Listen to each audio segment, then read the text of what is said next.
Bendiciones, mis hermanos. Buenos días. Un abrazo. Gracias, Dianita. Sí, está bien ahí. Gracias. Muy amable. Lo más hermoso en esta mañana es poder estar a los pies de Cristo, ¿verdad? Y ese es el regalo que hoy tenemos, que Él nos ha traído. Oramos por esos espacios. Ahorita en las alabanzas veíamos la necesidad de estar aquí. Y eso es lo que hoy nos alegra. Que el mundo no nos puede regalar la paz que aquí tenemos cada vez que nos reunimos. Entonces hoy vamos a ver, mis hermanos, la gracia que obra. La gracia que obra, y vamos a pedirle a Dios que abra nuestros corazones y nuestros oídos espirituales. Estamos casi ya a 45 días de que se termine el 2025, muy pocos días. Y así también estamos ahorita terminando la segunda carta que Pablo escribiera a la iglesia de Tesalónica. Pero ¿saben qué? Quizás muchas cosas han pasado durante todo este tiempo que ha transcurrido, ¿verdad? Circunstancias fuertes que nos han marcado, que la hemos podido vivir de manera directa o indirecta.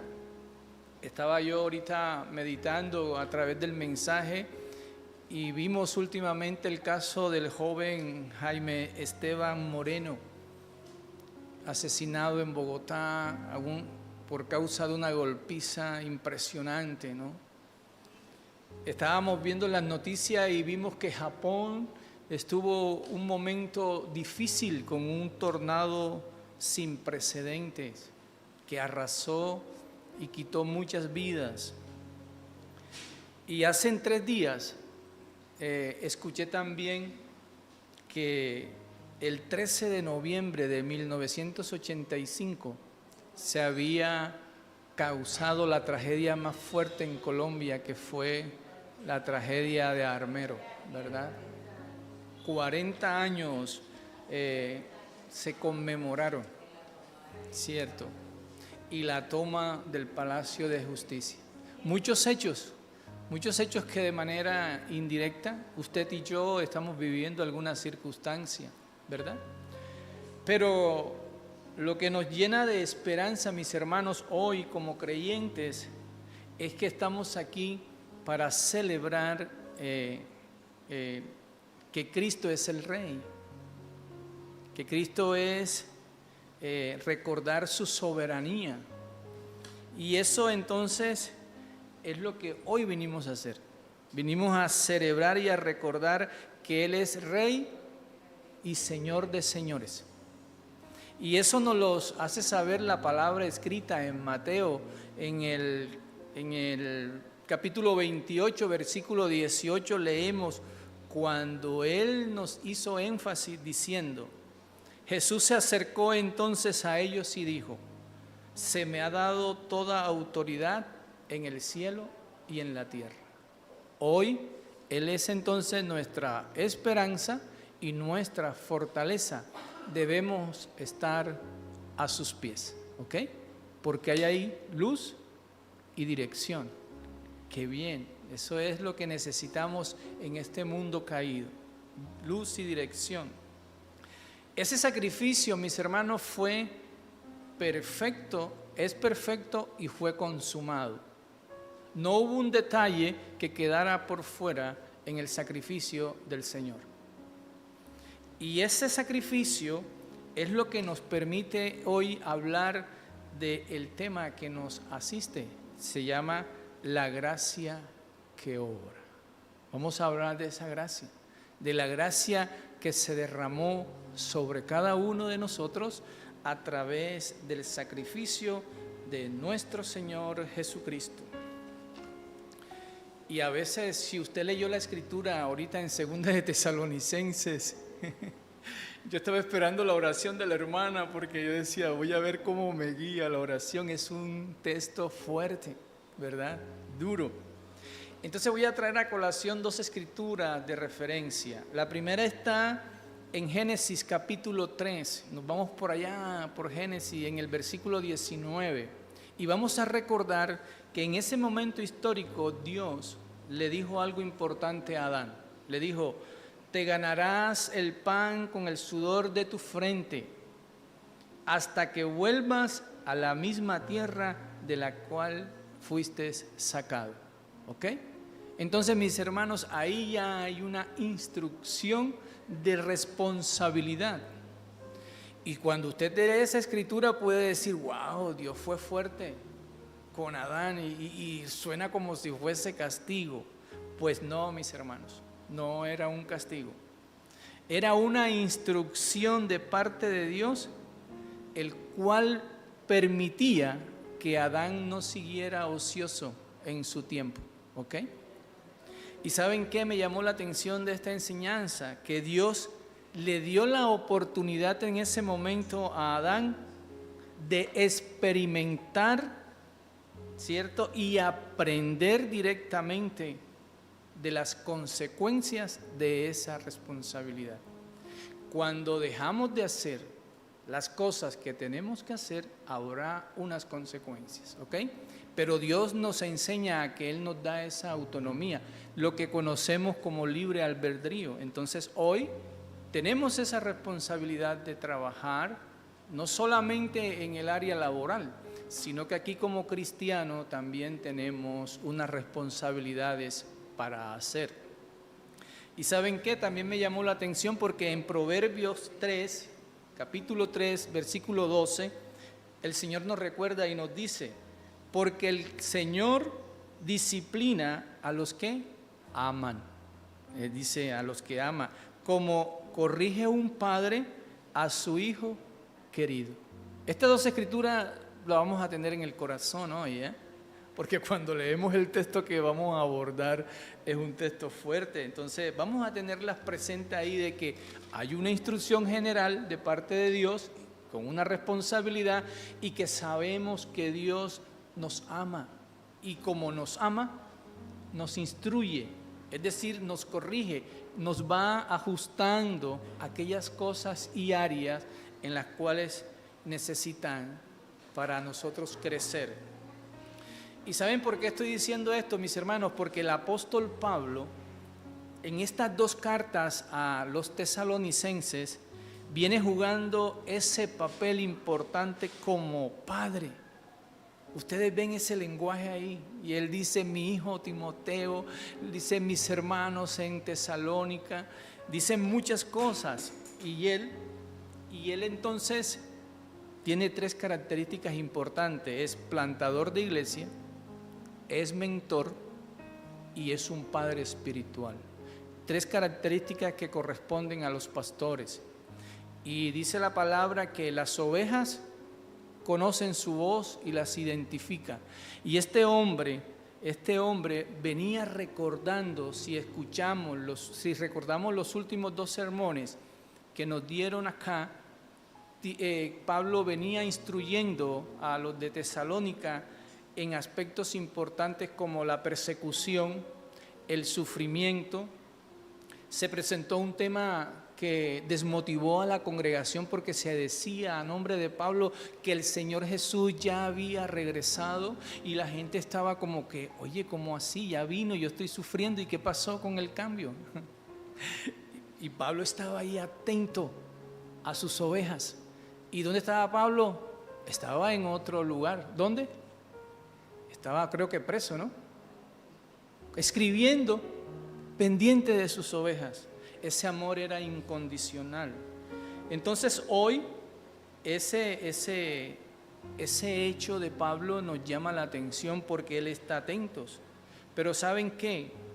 Él tenía, como buen padre, él vino y animaba a los hermanos, aclaró esa situación que era necesaria aclararla, pero Pablo también tenía una necesidad, que era que había que tocar un tercer aspecto que estaba mencionado en la primera carta, pero los hermanos en la iglesia de Tesalónica como que no lo estuvieron en cuenta o como que se les olvidó, ¿ok?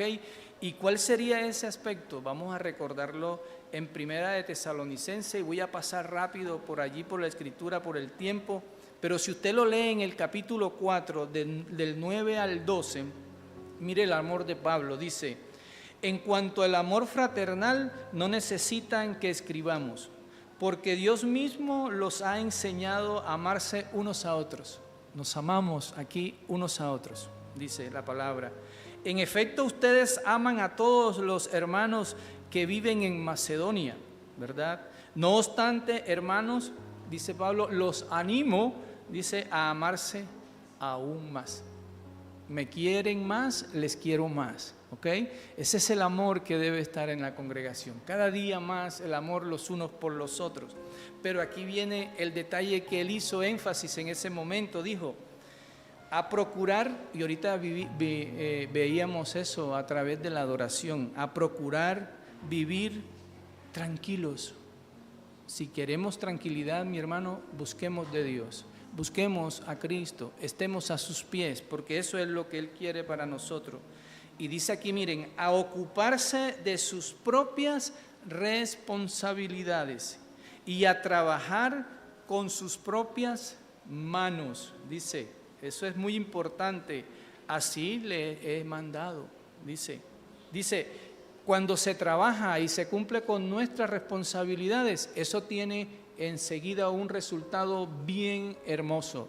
Dice aquí, para que por su modo de vivir, mis hermanos, el testimonio juega papel importante en la vida del creyente.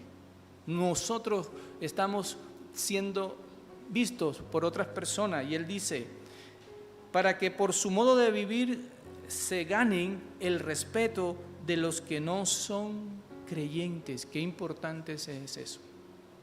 Nuestra vida es testimonio para eso y no tengan que depender de nadie. ¿Solamente de quién? De Dios. O sea que trabajar en los dones y talentos que Dios nos ha dado juega un papel importante porque nos sirve para proveer en casa y nos sirve para ayudar y nos sirve para testificar también con nuestras acciones. Entonces cuando yo leí ese texto, mis hermanos, yo preguntaba, Señor, ¿dónde está tu gracia para los hermanos en Tesalónica, verdad? Y esta gracia de Dios que obra, la vamos a ver en ese escrito, la estamos viendo, porque Pablo escribió amablemente, Pablo fue lleno de amor y Pablo envolvió ese mensaje en un celofán, en algo especial, en un cumplido, y él los abrazó, diciéndole algo que era importante para la vida de ellos. Hoy Dios nos recuerda eso, que trabajar es importante para nosotros, que nos dignifica y que podemos contribuir con los necesitados, ¿ok?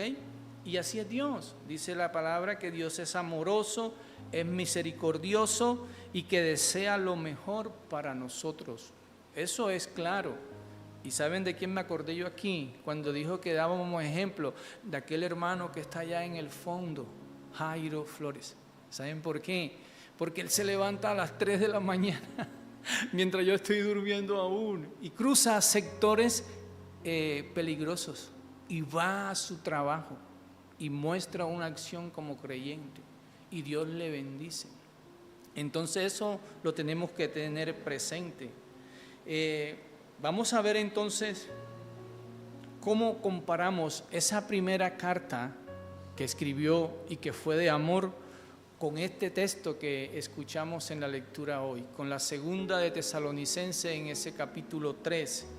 Entonces este texto, mis hermanos, es fuertísimo, es fuerte, pero podemos mirar que Pablo actúa aplicando el conocimiento de la Escritura. ¿Saben por qué? Porque cuando leemos Hebreo 12, en el versículo 7, dice la palabra, los que soportan esperan su disciplina, pues Dios lo está tratando como a hijos, porque ¿qué hijo hay quien el Padre no disciplina? ¿Ok? O sea, cuando a nosotros nos exhortan, cuando nosotros nos hacen un llamamiento de algo que la persona está viendo que existe una pequeña debilidad y nosotros estamos soportando con humildad, y esa humildad, ¿sabe cómo se conoce? Como siervo, porque el Señor Jesús soportaba esas presiones como siervo. Cuando lo hacemos es por nuestro bien. Y dice la Escritura que en el momentico nos podemos sentir tocados, ¿verdad? Pero eso es para nuestro bien. ¿Y saben por qué lo hacen las personas cuando tienen la necesidad de hacerlo? Porque nos aman. Usted cuando ame al hermano, hágale ver el error, hágale ver dónde está el detalle que hay que corregir para evitarle que tropiece y que caigamos, ¿ok? Entonces nos podemos exhortar, ¿verdad? Entonces podemos ver a través de las Escrituras que a veces es necesario intensificar esa exhortación, y ya lo vamos a mirar. Vamos a mirar que Pablo fue amoroso, cariñoso, pero él va a intensificar la expresión oral. Entonces, sobre todo, si se hace necesario para el bien de nosotros. No se moleste o no nos molestemos. ¿Cuántos nos hemos molestado cuando la pastora Sonia nos ha hecho una observación? ¿O cuántos nos molestamos cuando la esposa dice algo en el oído y dice, no, eso no es así, pero es porque no estamos siendo humildes, porque nos creemos con la verdad? Y entonces eso es para nuestro bien, ¿ok? Todo lo que las personas que nos aman nos digan al oído, mis hermanos, es porque es para nuestro bien. Entonces vamos a meditar antes de llegar a la Escritura, porque yo lo que quiero es que cuando lleguemos a la Escritura, que no la entendía, pero que Dios la revela, el entendimiento, eso nos da satisfacción espiritual. Entonces lo primero que tenemos que decir hoy, mis hermanos, es que es posible ver la gracia de Dios. Una pregunta aquí para que usted la medite. ¿Es posible ver la gracia de Dios obrando para los hermanos en Tesalónica a través de ese escrito? Usted tiene que leer. Si usted lo leyera ahorita y dice, wow, Señor, ahora vamos a llegar allá. Piense en la pregunta, ¿ok? Ahora vamos a llegar. ¿Será que Pablo ha perdido la cordura, la calma, y está enojado Pablo? Y vino con un fuete. ¿Será que está siendo cruel porque no vio respuesta de la primera carta que él envió, donde les dijo, oiga, es necesario que ustedes asuman su responsabilidad, ¿verdad? Entonces, él viene molesto. O una cuarta reflexión es, o podemos decir que ambas respuestas son de gracia. La primera y la segunda carta a los tesalonicenses son de gracia. Vamos a mirarlo, hermanos. Tenemos que ver cómo Dios se revela a través de la palabra. Entonces, mis hermanos, hoy a través de esta escritura nos vamos a llevar una enseñanza que quiero que la tengamos muy en cuenta, porque eso es el sentido hoy de que Dios quiere para nosotros. Entonces, es necesario que nosotros tengamos una adecuada comprensión de la gracia. Si a usted le preguntaran hoy como creyente, ¿qué es la gracia para usted? Yo no sé, a veces he escuchado decir, no es un regalo inmerecido, ¿no? Pero hoy, de verdad, créanme que como me tocó estudiar, aprendí algo maravilloso. Esto nos permitirá tener esa adecuada comprensión, nos va a permitir ayudar a ver, a pesar que hay dureza en esa carta que estamos viendo en Tesalónica, que hay dureza en la segunda carta, que en ambas Pablo se muestra lleno de amor. Pablo no es un hombre rencoroso, no, al contrario, está muy presto. Y ¿sabes qué me llamó la atención? Que él envió de donde estaban a Timoteo a indagar por esos hermanos. Y él estaba muy pendiente de esa congregación. Y saben que él no ha perdido la calma, ni ha aumentado la presión como si fuera una exageración y que tú tienes que hacer por la fuerza. No, él no hace eso. Saben, Pablo tiene una concepción de la gracia diferente en su vida, y la Escritura también nos enseña lo que Dios obró en él. Qué bonito es eso. Y hoy Él puede y Él expresa extrañadamente una diferencia en esa gracia. Y la vamos a ver aquí. Porque si hoy tuviéramos que dar gracia o otorgar gracia, esto suele entenderse como perdonar a alguien por un error o por una falta, ¿verdad? Cuando tú dices te perdono, o mira esa acción que hiciste, no lo tengas en cuenta. Eso lo vemos como una gracia. Pero mis hermanos, en esta mañana vamos a escribirlo en el corazón, porque esta definición estaba en el estudio, y está en el estudio que muchos se dedican en profundizar las Escrituras, porque Dios le da ese don. ¿Y saben qué? Esta es la esencia de la enseñanza hoy. Escuchen y mediten en su corazón mientras yo voy leyendo qué es gracia. Dice, la gracia se entiende mejor como el don inquebrantable de Dios para nosotros. Don inquebrantable de Dios para nosotros. Imagínense, donde Él se niega a abandonarnos en nuestros pecados. Qué hermoso, no lo había visto así. Yo no sabía qué era la gracia, pero hoy Dios me enseña que Él se negó a abandonarnos en nuestros pecados, y por eso la Escritura dice que Él tomó en la cruz todos nuestros pecados y se los llevó en la cruz. Dice, sino que se compromete, dice, a que nos convirtamos en aquello para lo que nos creó. Mis hermanos, esto es maravilloso, porque saben que hoy sí entendí por qué el apóstol Pablo escribiera tantas cosas hermosas, porque es que él sí experimentó esa gracia donde el Señor Jesús se negó a dejarlo solo de camino a Emaús, cuando él iba por los hermanos cristianos con carta de tomarlos y asesinarlos, y se reveló a su vida y le dijo, este es instrumento útil para mí. Y Pablo, entendiendo eso y sufriendo una transformación poderosa en su vida, logra escribir entonces Romanos capítulo 5 versículo 20.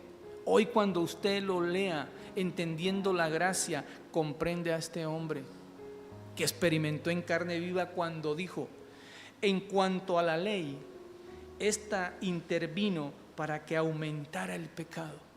Qué bonito, porque cuando estamos en la ley se manifiesta el pecado. Pero dice, pero donde abundó el pecado, ¿qué sobreabunda? La gracia. ¿Y por qué estamos aquí? Porque sobreabundó la gracia. Porque si no, no estuviéramos aquí. Porque Él nos trajo y Él se negó a decir, Elvis, te voy a dejar allá perdido en tus 40 años. No es que tenga 40 ahora, ¿no? Sino que tenía 40 cuando Él me llamó a sus pies y me dijo, no te voy a dejar solo porque tú me sirves, Elvis, y porque te voy a dar a entender cosas. Y así llamó a Gisela, a Néstor, a cada uno de ustedes.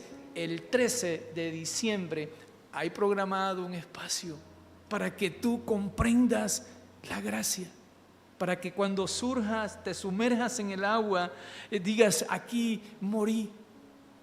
Pero cuando salgamos a la superficie, sepamos que Él nunca nos va a dejar solo. Y hoy, mis hermanos, esto es lo que nos motiva.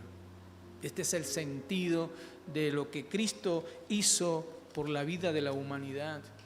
Y es que Él se negó a dejar solo a un mundo caído.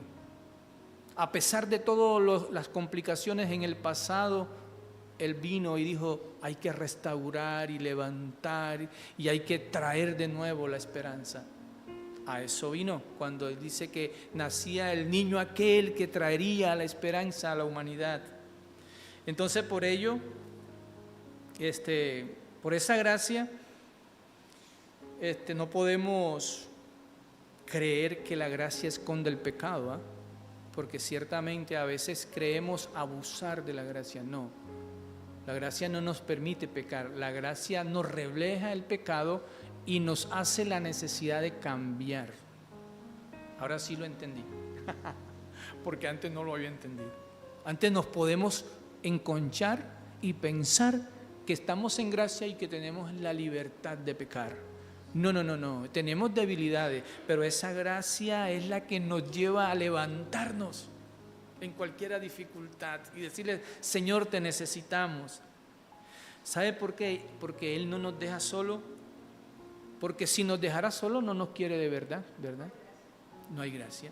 Y es más, pudiéramos decir que no podría ser así, porque Él entonces se hubiese negado a aceptar el trago de esa copa amarga.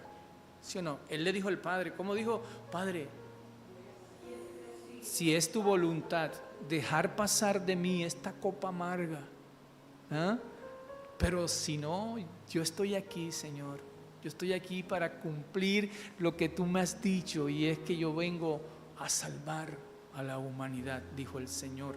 Y eso es lo que hoy nos llena de alegría, que tenemos la seguridad que Él nos ve, que necesita un pueblo lleno y fortalecido en la fe, y que está siempre a nuestro favor.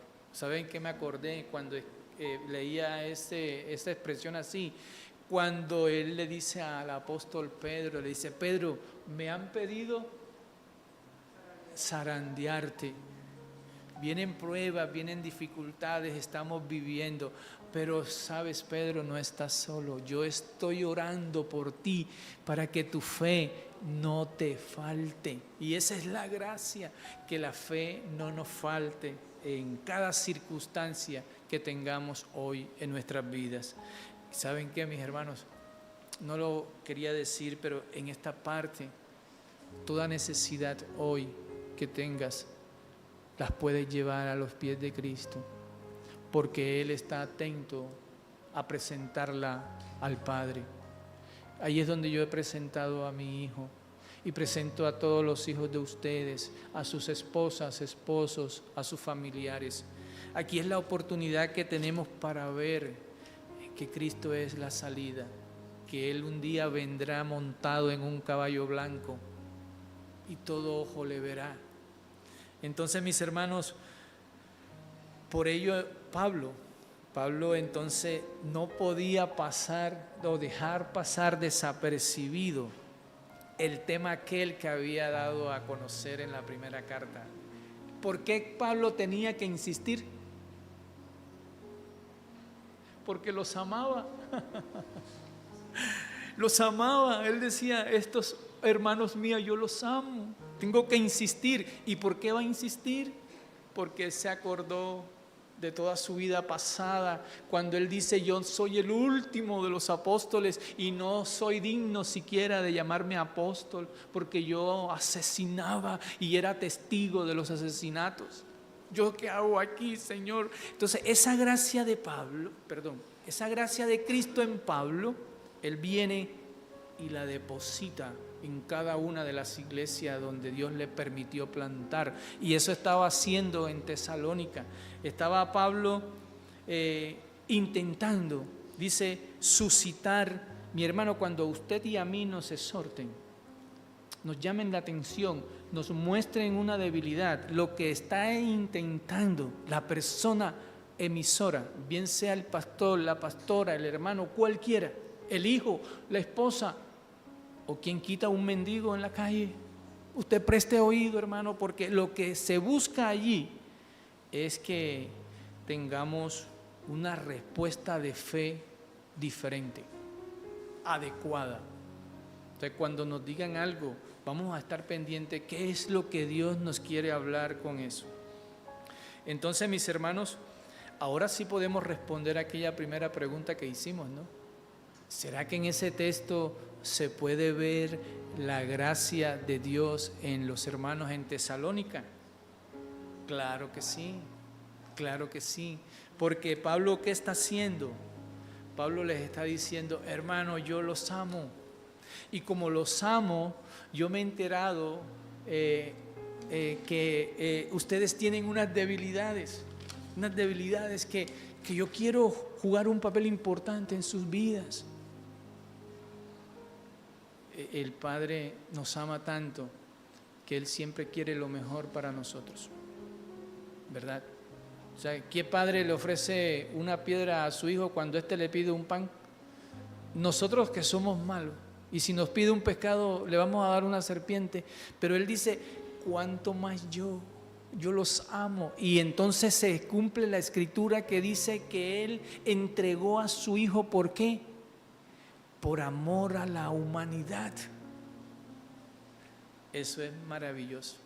Entonces ahora sí, ya en la escritura, no sé cuántos minutos me queden porque el tema es tan bonito pero es tan amplio a la vez, que quiero sintetizar. A mí lo que hoy me satisface es haber comprendido la gracia derramada del Señor en cada uno de nosotros.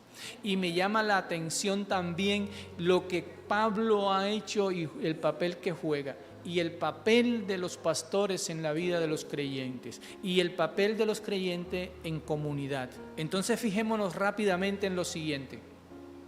Cuando él escribe en el primer versículo, en la segunda, dice: hermanos, en el nombre del Señor Jesucristo le ordenamos que se aparten de todo hermano que esté viviendo como un vago.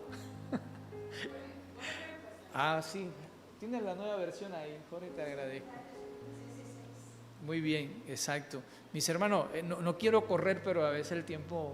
entonces, quiero que ustedes recuerden la gracia, ese favor de Dios.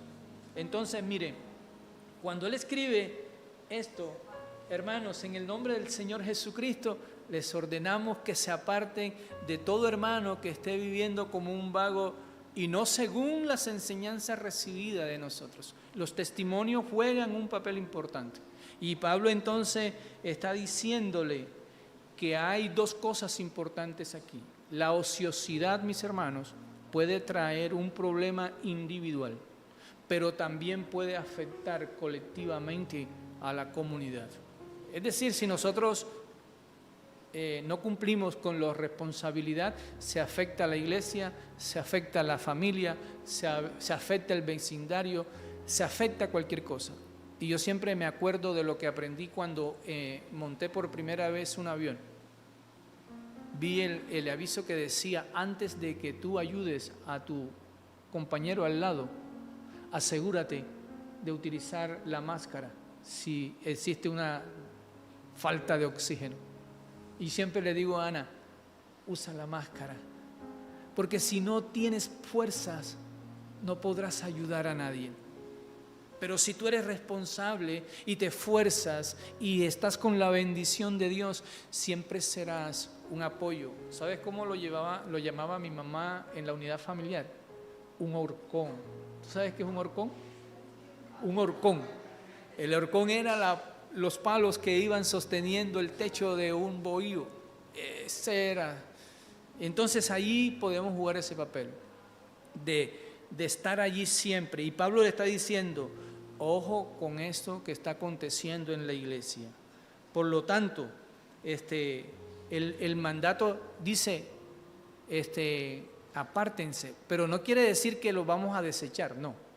Lo que nos vamos a reunir para dialogar, conversar, y vamos a decirle al hermano con amor: oye, vamos a recapacitar qué es lo que te está sucediendo, por qué no estás en el papel y en el don que Dios te está dando.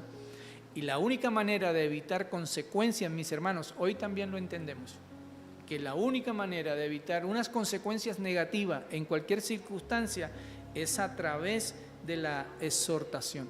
Y la palabra dice que es a tiempo y a distiempo, ¿ok? Entonces él está diciéndole allí, por favor, abran vista. Y como utiliza aquí un término fuerte, vago, ¿verdad? Pero el amor se manifiesta porque él los sigue llamando hermanos. O sea, y para mayor tranquilidad, él no dice que los expulsemos, sino que vamos a mirar qué es lo que está aconteciendo. Y ¿cuándo me da tranquilidad a mí después de darle vueltas al sermón? Cuando aquí los entendidos nos dan una explicación más profunda y nos dicen: miren, no se preocupe porque es posible entender este lenguaje. Este lenguaje se entiende si buscamos comprender lo que significa esa palabra vago. Y esa palabra viene del griego atactos, ¿verdad? Que es un adverbio peculiar que solo se encuentra, dicen los extendidos, en este pasaje. En este pasaje, solo se encuentra ahí. ¿Y sabe qué traduce? Traduce desordenado o irregular. Entonces ya uno dice, ay Señor, ya no voy a tipificar, ¿verdad? Ya vamos a mirar. Y dicen aún algo más importante, dicen, se traduce en otras versiones con el concepto de rebeldes. Entonces fíjense que las escrituras ya nos van orientando y nos van dando unas herramientas para entender lo que Pablo está intentando decirle a muchas personas que están allí. No sea rebelde, hermano, escuche. ¿Y saben qué? Más adelante utiliza otro concepto que es entrometidos. Sigue ahí en el 7, Jorge, dice entrometidos. Entonces, además que no trabajamos, o sea que no estamos haciendo partícipe de la obra, entonces nos estamos buscando un problema porque nos estamos metiendo en cosas que no nos competen, ¿ok? Pero ahí es donde dice, oye, reflexiona, ¿no? No seas rebelde o no seamos rebeldes, no seamos irregulares, ¿ok? No seamos desorden.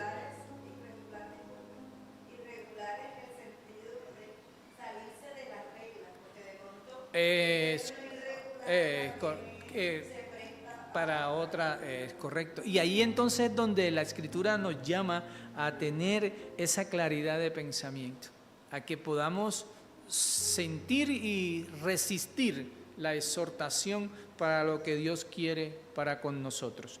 Y miren lo que me llamó la atención también, mis hermanos. Dice aquí, miren, de esta manera Pablo en este escrito les da la oportunidad de aprender experimentando las consecuencias de sus propias acciones. Cuando yo leí esto, por eso retrotraje la escritura en Génesis, porque así como Pablo le está diciendo a los de Tesalónica muchos años después que fueran responsables y que trabajaran, ya el Señor le había dicho a Adán muchos años atrás, sé responsable, administra, haz bien las cosas, ¿ok? Entonces hoy esa es la tarea, ya que a veces no escuchamos,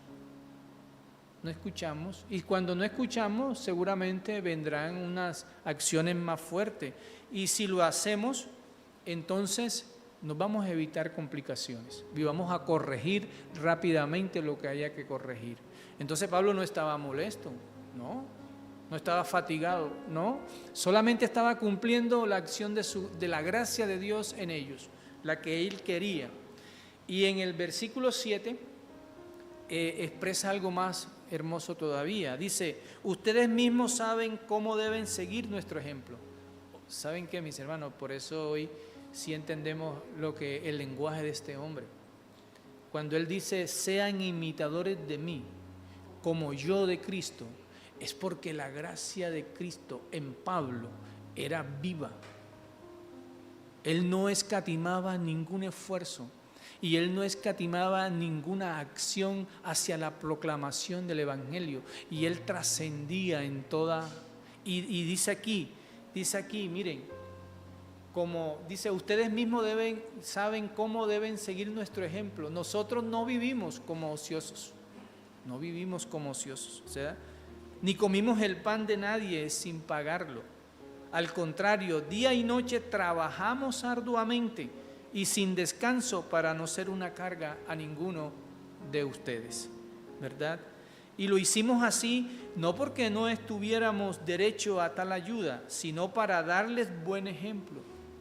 Los ejemplos trascienden y hablan más que muchas palabras, dice. Porque incluso cuando estábamos con ustedes, le ordenamos, el que no quiera trabajar, que no coma. Entonces hoy la invitación es a que nosotros estemos atentos en nuestras cosas y en nuestras responsabilidades, porque Dios quiere eso para nosotros, quiere lo mejor para todos nosotros. Como creyentes estamos llamados a hacer las cosas regularmente, como decía la hermana Arline, regularmente, dentro de los parámetros del reino. Y para terminar, en el 11 dice: nos hemos enterado de que entre ustedes hay algunos que andan de vagos. O sea, ya no son vagos, ¿qué son? Irregulares, desordenados, rebeldes. Exactamente, hay unos rebeldes sin trabajar, pero ¿saben qué dice el estudio?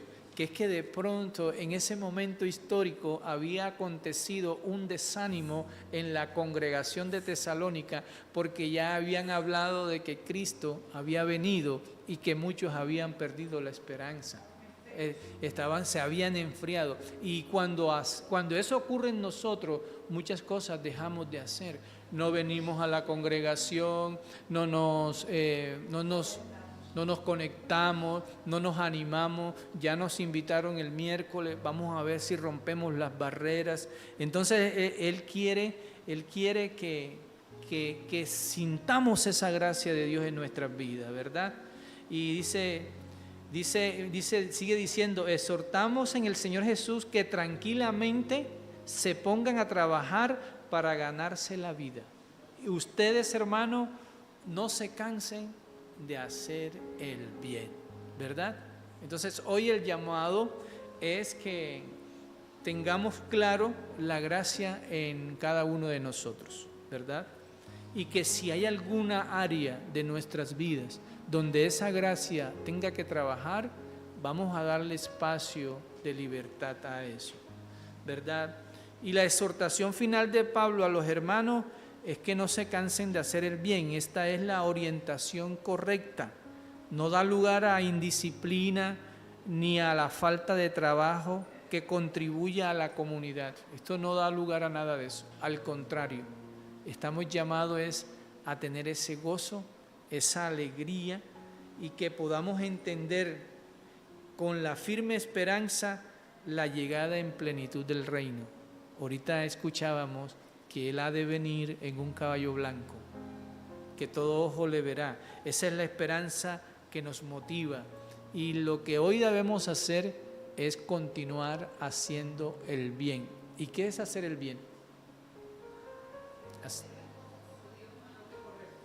Pero primero buscando el reino de Dios y su justicia, y lo demás Él nos lo va a añadir. De manera, mis hermanos, en esta mañana vamos a colocarnos de pie, dándole agradecimiento a Dios por habernos traído, y porque este desafío que tienen los pastores, que tienen los líderes, esta responsabilidad que tenemos como creyente, usted y yo la podemos hoy interiorizar. No olvidemos que el sacrificio del Señor no ha sido en vano, y que dice que en Él, en el amor de Cristo, se cubre la multitud de pecados. Cerremos los ojos en esta mañana, Señor, y gracias porque nos permitiste llegar a este lugar, Señor, que Tú has santificado. Gracias porque hoy Tu palabra escrita, Señor, revela la gracia desbordante de Tu vida, Jesús, como la palabra viva. Gracias porque siempre, Señor, quieres el bien de Tu pueblo. Señor, hoy comprendemos por qué fue que acompañaste a Israel tantos años, Señor, cuando lo sacaste de Egipto y lo llevaste por el desierto. Señor, Tú te negabas a dejarlo solo, Señor. Señor, y hoy hemos experimentado esa gracia desbordante en nuestras vidas. Señor, nosotros te agradecemos hoy por cada uno de los hombres que Tú elegiste en el pasado, Señor, y que los capacitaste y los inspiraste a escribir, Señor, el sentir que Tú ponías y que ellos experimentaban en su corazón. Hoy vemos, Señor, cómo este hombre como apóstol, quería lo mejor para la comunidad de Tesalónica. Señor, y así son los pastores de nuestra denominación, Señor, en cada lugar. Quieren lo mejor para nosotros y tú estás atento a capacitarles también para exhortar, Señor, con amor. Y a veces, Señor, con mano fuerte, pero con el amor de Cristo, Señor. Padre, en este día yo te pido que derrames de tu gracia, de esa gracia que tú has hecho a través de tu sacrificio en nuestros hijos, Señor, en nuestros familiares, en los vecinos, en los que conozcamos y podamos llevar tu mensaje. Señor, gracias porque hoy podemos salir y pregonar de que en ti hay esperanza, de que no estamos solos, que a pesar de que las circunstancias no las veamos como deseamos, Señor, tú estás intercediendo al Padre por cada uno de nosotros. Señor, recibe esta adoración en este día. Recíbenos, Señor, como un olor fragante. Y te pedimos, Dios, que nos ayudes cada día a crecer de tu mano, para que podamos cada día ser, Señor, esos testimonios vivos alrededor donde tú nos pongas, Señor. Ayúdanos a estar atentos de las necesidades de nuestros hermanos, y no solamente las físicas, Señor, sino también las espirituales, aquellas áreas donde necesiten un consejo, una acción. Señor, estemos atentos para ayudar en medio de la tribulación, de las tristezas, de los desánimos. Señor, gracias porque estamos aquí y no en otro lugar. Señor, más vale 1 minuto en tu presencia que 1000 fuera de ellos. En el nombre de Jesús. Amén.